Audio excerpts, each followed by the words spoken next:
What's up, everybody? Cat7, and today bringing you guys some Sculptor gameplay. And in this gameplay, I'm gonna go over the best build for small maps. Well, this is my personal opinion, that what I feel comfortable with. Usually, it's Control Freak, Berserker, and then up and down detention. Now, the reason why I have different builds per map, and it's crucial that I have two different builds, is because something I've noticed on small maps. Now, like I said before, I had another video that I posted, best persona build for Sculptor.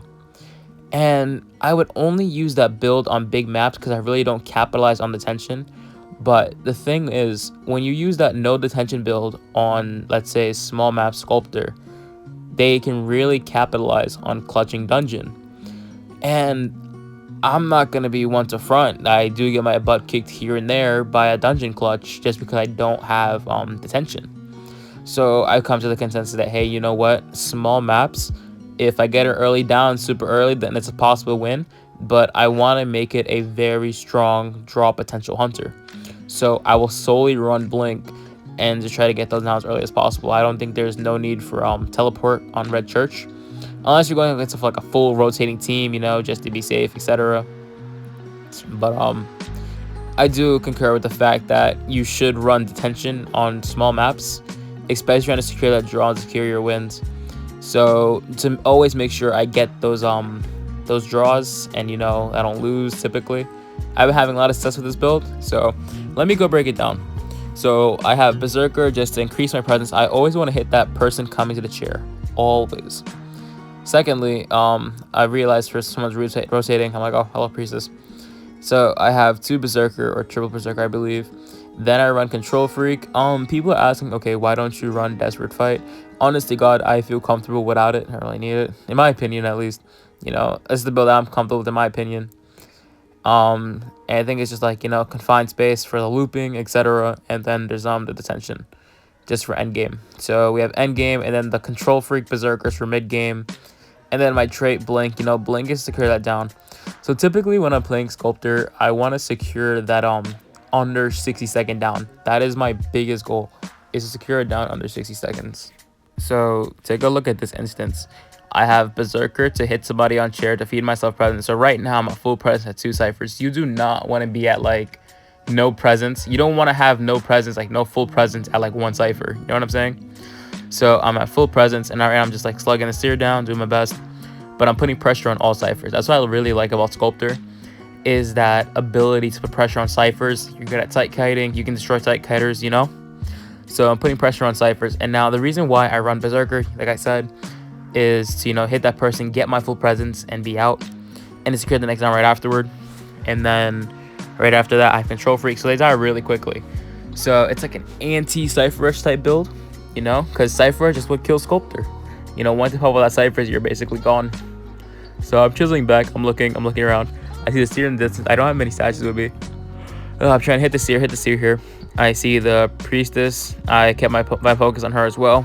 I tried hitting her before she gets the portal. Unfortunately, she does. Good job of one statue. No, she doesn't avoid. I'm getting hit here. I get Palace. I'm getting too greedy. Walking right through the pallet. I'm like, oh, well, that's tough. So right now I'm just trying to hit that Priestess, trying to secure that down. They're down to 1 cipher. As you can see, there's a seer, barmaid, a priestess, and a forward. There's no mercenary. So that cipher rush is going to be relatively fast. And I downed the forward, and it didn't rescue the second time. So that cipher rush is still intact. But remember, I'm going for a draw mentality with this build, 100%. There's a possibility you can go for a win. But, I'm afraid that, if I don't run attention, that they can clutch up, etc. So I'm paying attention. I see the seer in the distance. I'm trying to clap that seer. I don't have attachment, so I'm just scaring with the chisel until I have like a tinnitus, knowing that the barmaid's coming. I know the direction the barmaid's coming from. So I was scaring the seer off the cipher. I need 1 statue, and that would change the game. So I hit early. Boop. Remember that cipher's being close to being worked on. I see the seer priestess rotating. Hit the barmaid as quickly as possible. Now, instead of putting on the chair, I know for a fact the priest is going to rescue. Throw my chisel, and this is the game changer right here. Full presence, and I'm going to end up downing the seer right here. That literally changed the entire game. Sculptor is amazing. That literally changed the whole game. That's once that seer went down, they cannot focus on the coding. Now I need to look for that priestess. I know that priestess is going to be close. I think I saw a couple of blood trail here, and I down her before anything happens. I'm gonna pick up the priestess, and you know, everyone's dead, and it's gonna be either the seer to pop that cipher or go for the save. I'm gonna end up chiseling down, and from here theoretically it's just GG's. You know, once that down on the cipher happens, there's not really much you can do in that situation. But this is my build for small maps. Small maps include hospital, arms factory, red church, and sometimes Leo's. You know, Leo's can be a pain with that whole 2-story situation, but definitely the small maps you can't capitalize, and you know, maps that have the break line of sight, etc. The other build I use, you know, the no detention, pure up build, rage, berserker, etc., is really good on big maps in my opinion.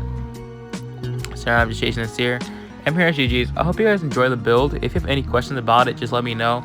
I'll try to post more gameplay about it. I'm trying to down this here, hitting my statues, and he's probably gonna walk to the pallet, and I'm gonna down him here. Hope you guys enjoyed the video, and the sculptor build. I'm Cats7, and I'll catch y'all later. Peace.